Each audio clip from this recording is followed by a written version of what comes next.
You guys see all the influencers that are quitting recently? ICU Doc said he's no longer doing content. I will no longer be making any social media content from this point forward. It's just not my time anymore. Live Laugh X Lab is taking a hiatus. As much as I want to show the inner workings of being a resident, to emphasize how none of us are alone in our struggles, to be an advocate and stand up for what I believe in, I ultimately have to remember my future is more important. In the context of fellowship applications. And a part of me is like, yeah, I get it. Like with Kimberly's situation, I think there's a lot of implied flack that she's receiving behind the scenes. It takes a lot to be perceived on the internet.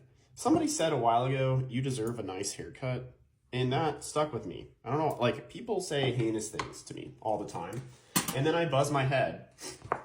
Which, I like the buzz cut. To be honest, I'm going to kind of try through all the haircuts. But it's wild how one anonymous comment can cut through the noise and stick with you. Being perceived as a burden. It's the truth. I got a new espresso machine.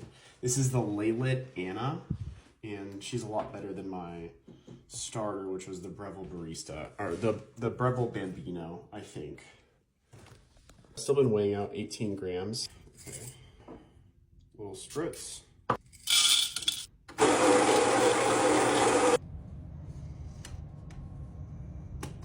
So the reason ICU Doc gave was its time, which is kind of vague and unhelpful, but I think ultimately he felt he had a story that he wanted to tell, which was being this voice of reason in the nebulous pandemic, whereas other residents or trainees have a different goal, which is really kind of normalizing or in a way whistleblowing how terrible the training system is, and that gets stomped a lot.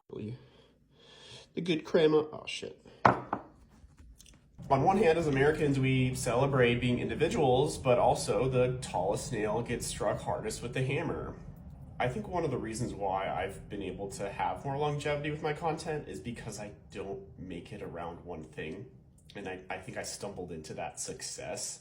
I've always had this page be about Presro and my eclectic personality, and while a lot of you may have followed me for one thing or another, you end up coming to my page and we're making espresso or something like that.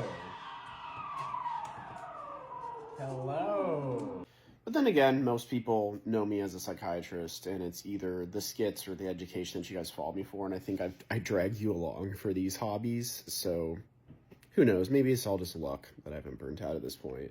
The punchline is making content's hard, being perceived on the internet sucks, and then being in these like hyper-judged, almost shrewd spaces like medicine make it worse. Ta-da! So while you have this idea where you want to normalize and make things okay, you also get put under a ton of scrutiny for kind of a lot of crappy reasons. All I ever want is milk foam, but milk foam order for Lilac. One thing that I'm here to say is I'm not planning on going anywhere, and a part of the reason why I'm staying is because I make content like this. Cheers to that, bro.